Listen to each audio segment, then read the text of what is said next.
I have no idea why it was off, it just was. Hello and welcome back everyone, and thank you very much, Law, for pointing out that my microphone was actually not working.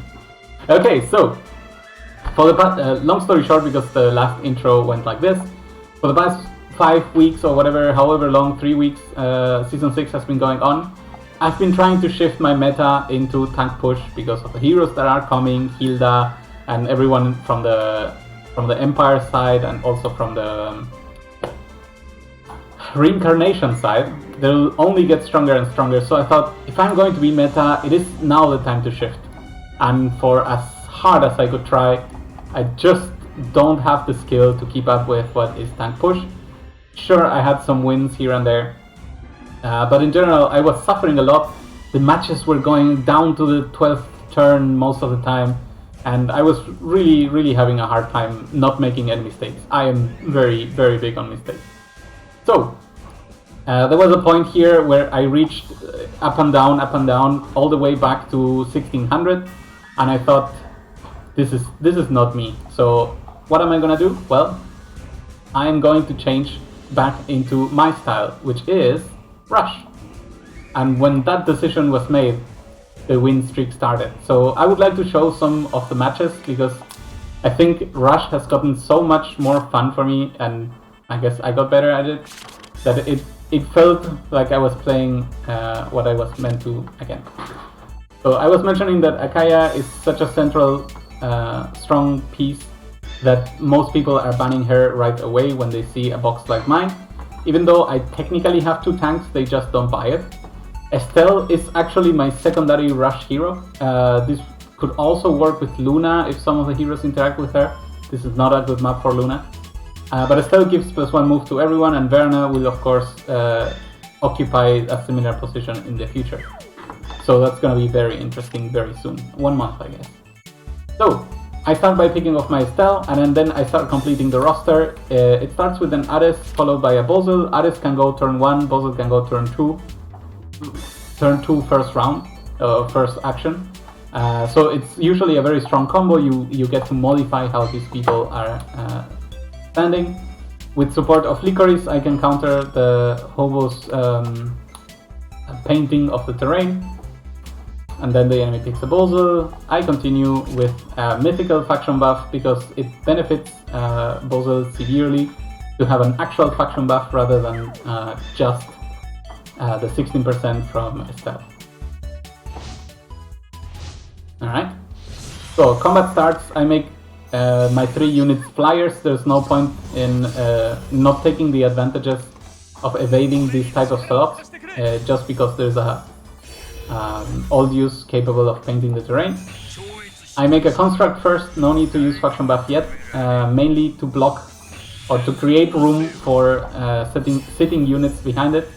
There is an enemy Hiei. He has an attack blessing, and that means if he gets to attack, someone will probably very much die.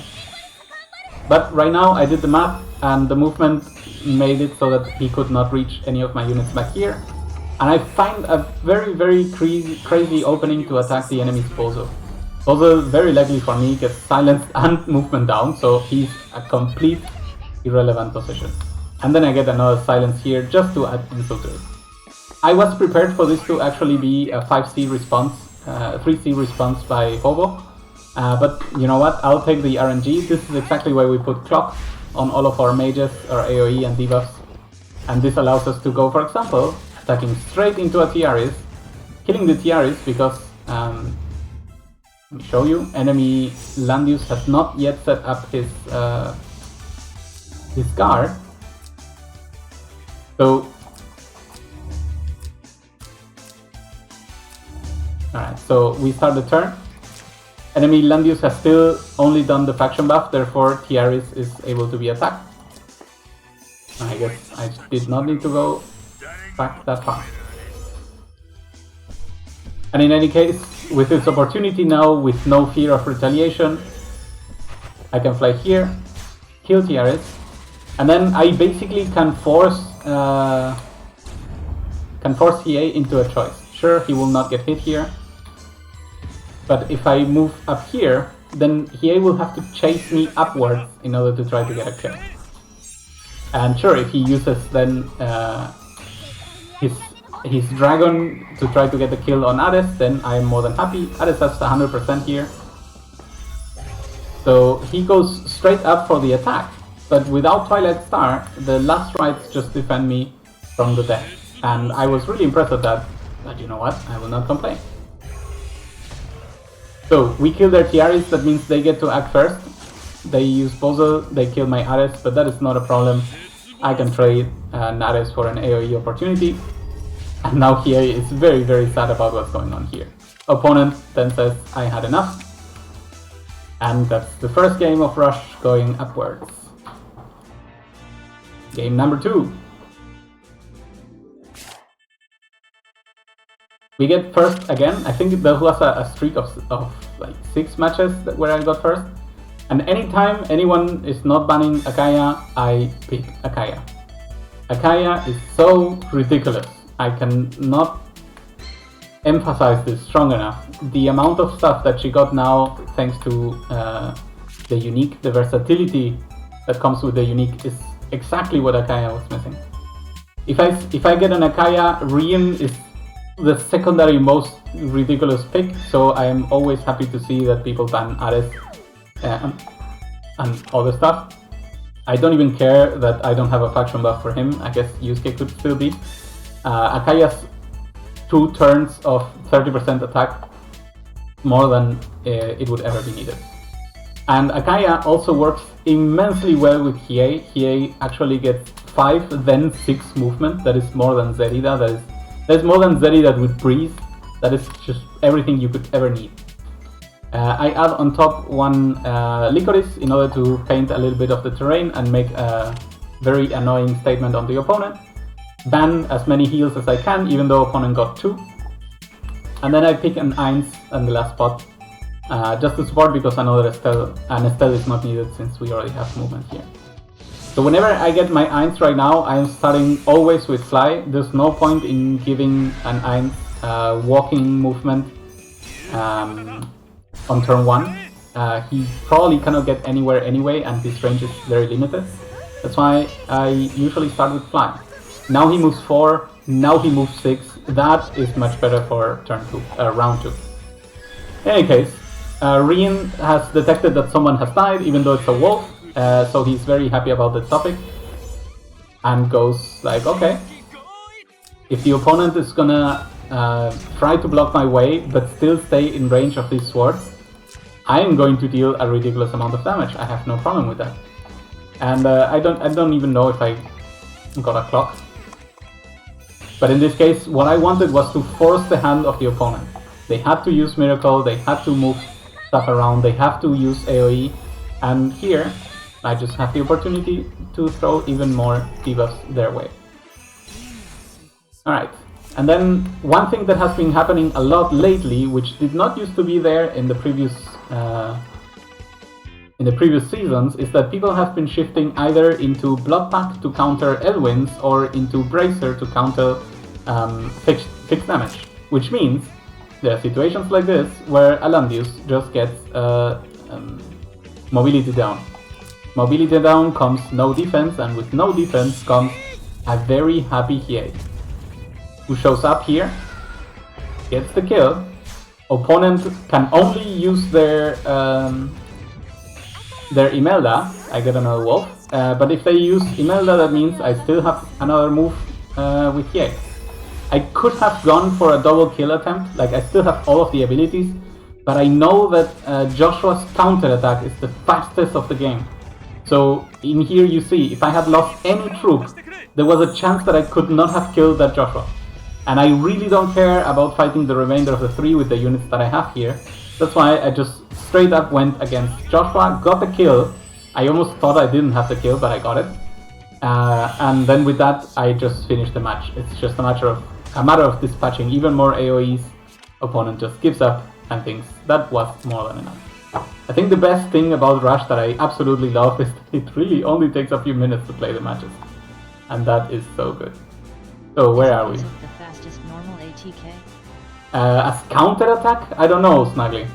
That could be. That could be. The thing is, I don't often fight against a Yusuke like that. So you could be onto something. I've always had trouble a weak unit versus Joshua getting the weak unit killed first.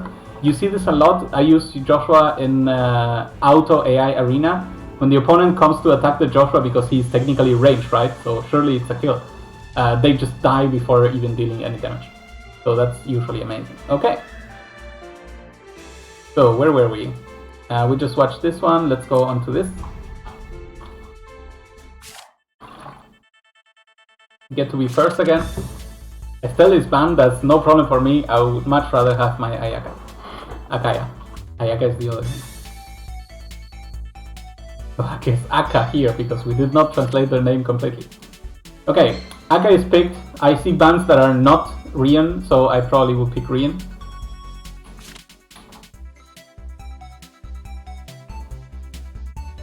There we go. Again, Akaya, Rian, absolutely destroying combo. I see still my Ares up, that's weird. I see a healer on the other side, that makes me happy. Less heals to ban.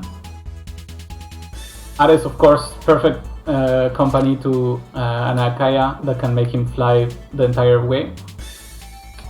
Elwin SP, probably to guard me from going forward too far to set up, but I probably will try to attack first turn, right? Ban some more counter options. Grab a Leonhardt, who I thought was doing very badly this week, but there was a secret, and the secret is that I had stolen Leonhardt's armor and accessory because I haven't used him in so long. So he did not perform well on the weekend. But in any case, if nothing else, his debuff capacity is there. Dispel capacity is there, and that was very good to have already. Enemy very early on tells me what's going to be the range on that Zerida, which gives me the opportunity to turn on my wild power after using faction buff on Yusuke. I did not want Yusuke to start taking down on his benefit of allies dying. Opponent starts buffing up.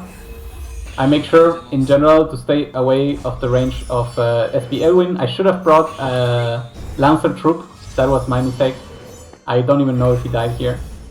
I think he absolutely died. Nope, not even a death. But I did teleport him onto the forest because 30% damage reduction on the forest is great. So the thing is, SP Elwin is absolutely great, but usually you can kill him with an Ares. However, this time I could not. So that was pretty bad for me. If I had had the single target attack, that would have been way better, but alas, I did not. Still, there's a lot more we can do. If we can tell Liana to chill out, that would have been great, but that did not work out. So Liana goes Act Again. Act Again goes on Bozel, who possibly wanted to stop my Ares and my Leonhardt. Leonhardt disappears, he had no armor, I just didn't know at the time. Also no accessories, so less health. But here we go. So Yusuke is now angry. Wait. Oh no, stop it! Oh, I wanted to show. So Yusuke is now angry, and what's important here is... Oh, damn it. It all got shown. Alright, so my unit gets killed, but here's the thing. Elwin's SP revive only works if he has no one within 2 tiles. So I thought, that's a perfect time to get him killed. And you know who has the stats of an actual attack unit? Well, the worth of the person who just died. So I decide to go in first with the wolf, and then Akaya goes over to Bolzan and say, hi, I actually can move 7 spaces. Also, breaking your sorceress's protection. I have repair, therefore I heal back to full, and now you are absolutely dead. Rian dies obviously to that combination, but I still have way too many strong powers here. There's no protection on Zerida, and at 3 range, Yusuke is able to attack even while not transformed. However, the match is not over, and now it's pretty hard to get stuff going. I had many debuffs on Ares. All of abilities are used, so I thought you know what? It's time to pull back. There's no reason to hurry anymore.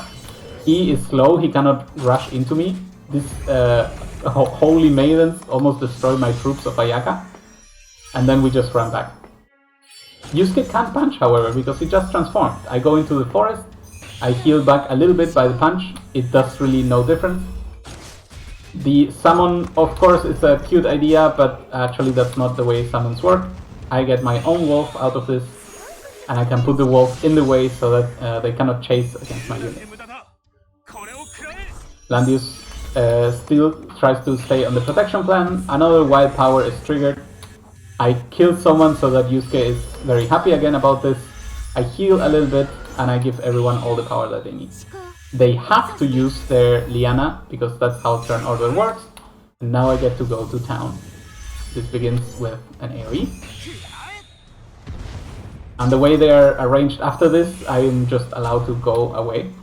And then, for example, I can go to the right, and because of the water, they cannot chase me. But I actually cannot do that because Landius is here and I cannot move again after that. Opponent goes with a heal immediately, which gives me opportunities to attack again first with Yusuke. He tries to protect. And then I have many more ways to get this done. I start with Ayaka, dealing a little bit of damage in order mainly to heal herself. And then we go in with Ares. Ares survives at literally no health, but I think it would have made very little difference. Liana was then ready to die and get killed. Okay, let's get back out. What else is there to watch? What do we have? 2 more? Yes, 2 more. So, Gaibolg. Akaya banned correctly. This is the way to attempt to stop this whole thing. But, you know, if Akaya is banned, I get to pick Estelle.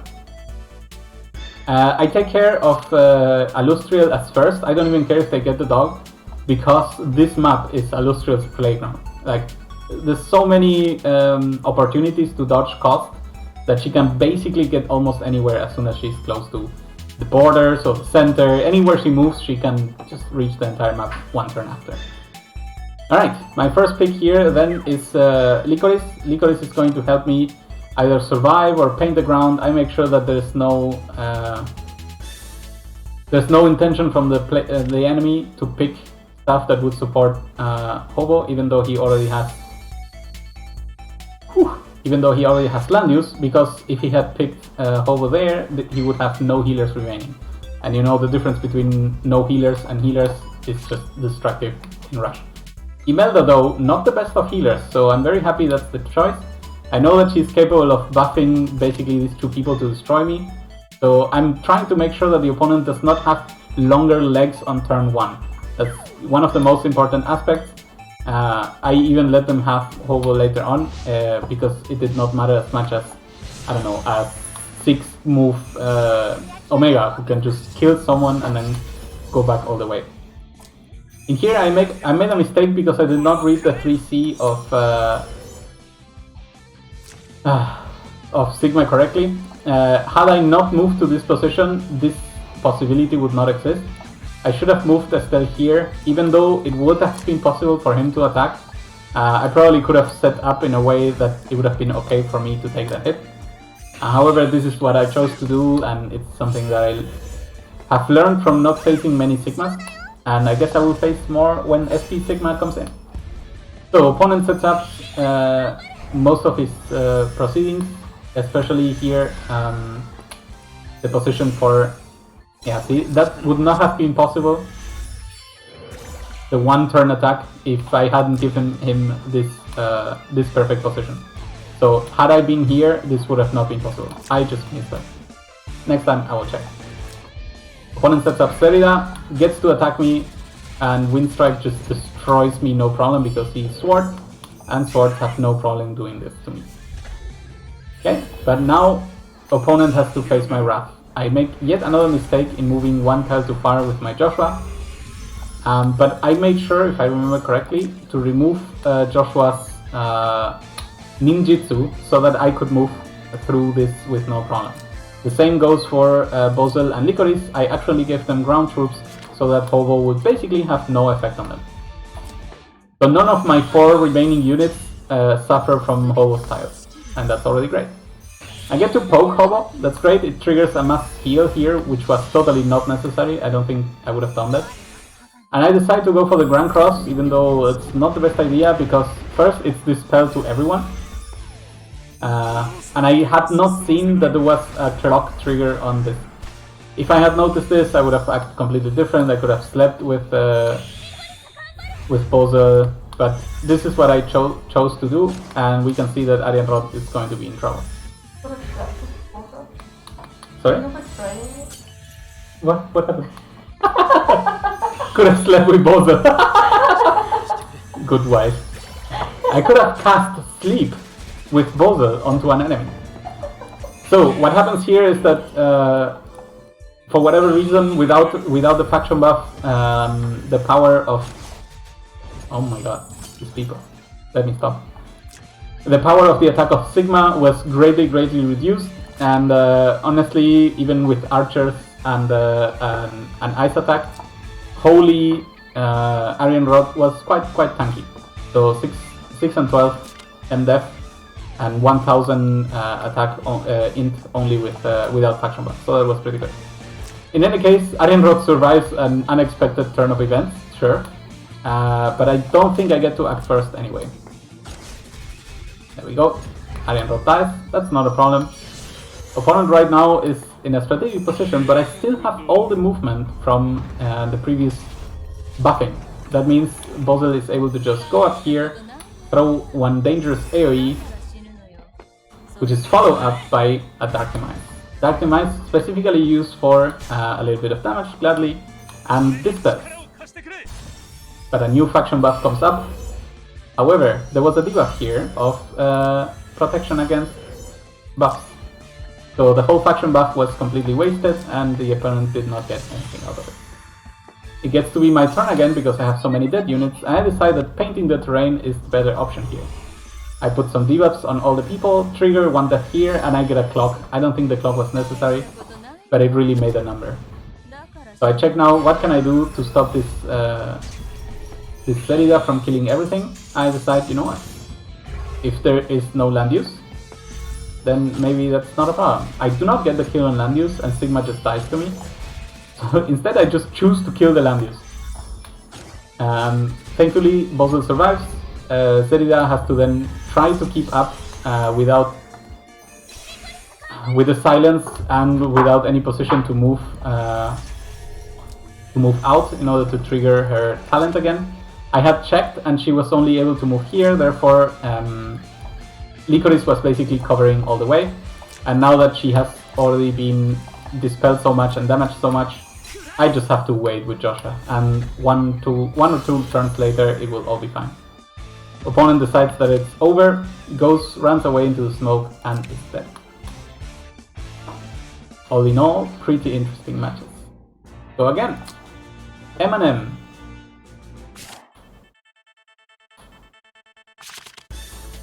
Alright, my Akaya gets banned immediately. I find that the correct move. I ban Rosanzia because she is ridiculous. Like, I'm not even afraid of the dog anymore compared to Rosanzia. So, the bans are quite on point by the opponent. I start with my Estelle, then he continues by banning my Ares and my Rian, the strongest AoE debuffers here.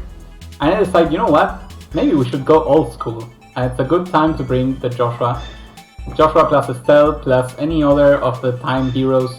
It's a lot of AoE damage, and that makes me happy.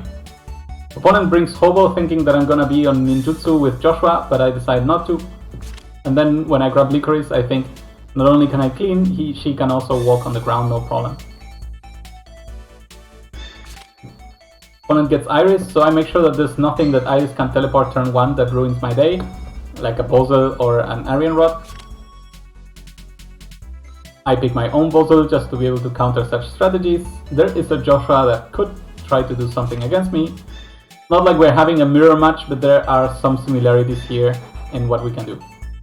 And finally, I get to pick Ainz, My choices here were between Schefaniel and Ainz, and I chose to do Ainz because I thought if I put up the pressure of debuffs, then the opponent wouldn't be able to keep up. As long as Oldius doesn't die, all those debuffs really do a number on the opponent. Because usually the pick of talents on Iris are not very cleansing of debuffs. Of course there is the 3C, dispels 3 debuffs, but this is a very preemptive situation, right? You have to do this when it's the right time, and you cannot do it when it's too late. I find this still a very good opportunity for me. So, I calculate how close the opponent can get and how close can I get, because I mainly have the one extra move, which makes all the difference in the world. I try to land Breeze onto anyone, and actually Ainz gets it. So Ainz right now has very decent range. And what I'm thinking of most here is, if I can force 3C from Hobo, I can probably repaint all of this terrain so that Ainz can move anywhere he wants. Bozel actually does not need this, so he can go forward and use faction buff for us all. Ainz very happy about this too.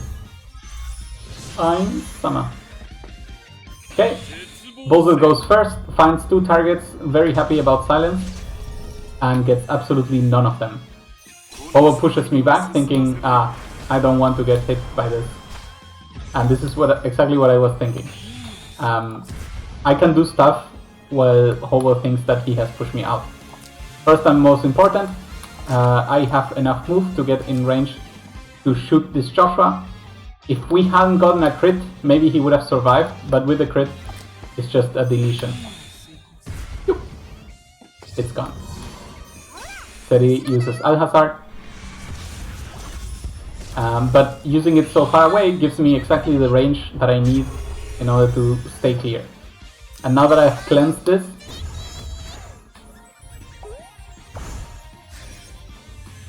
it makes my life a lot easier with Ainz in order to move wherever I want. One of the considerations here is that this is not defensive terrain, this is not defensive terrain, this is not defensive terrain, this is not defensive terrain. So anywhere I land my 3C, buffs will be cleaned and debuffs will be added. So that's pretty cool. So what do I choose to do with Ainz?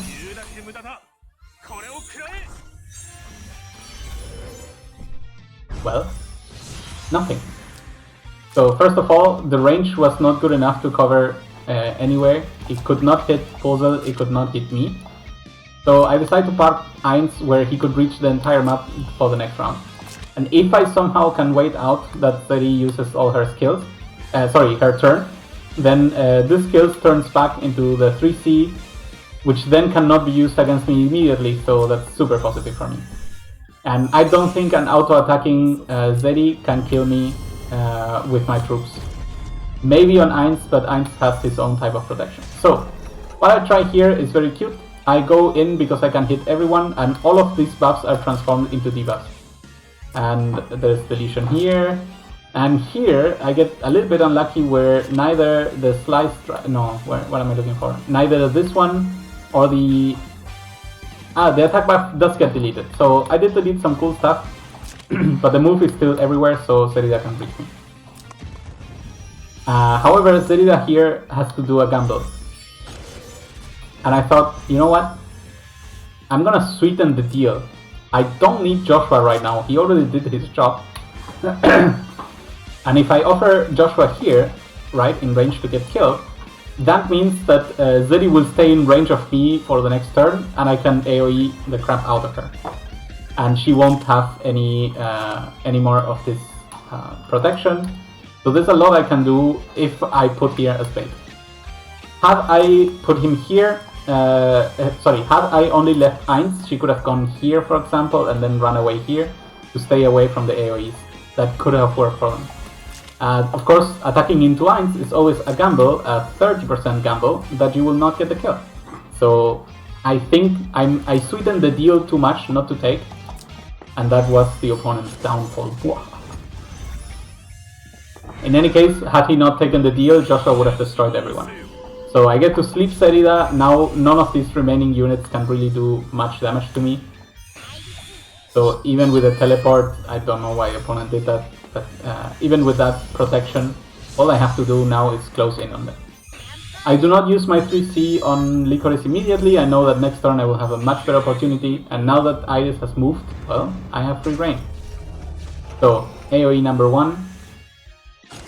A weird attack here to suicide in order to cleanse, but that's no problem for me because I have AoE for days. Debuffs number 2 and 3.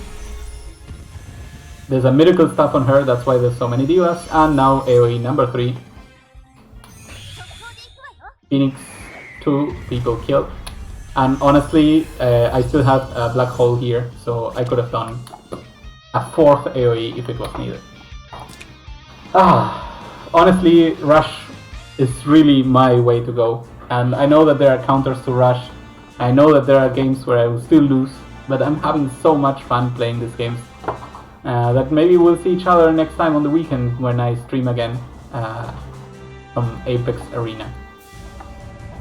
Alright, so that was what I wanted to share for today. I think we are a little bit too early, so what I'm gonna do now is I'm gonna look into both Mariel and Lolliges. Hey Snuggly, thank you for the follow. Welcome to the channel. I'm gonna look a little bit. Aha. Thank you, Robot Voice. I knew this 10 years ago. GGS. Thank you, Tatos son. Alright, so we're gonna look soon into Mariel and Lolliges, and we're gonna be able to tell what her powers will be, because I already met Lolliges once, but not Mariel. I really need to get prepared for when that shows up. I'll be right back.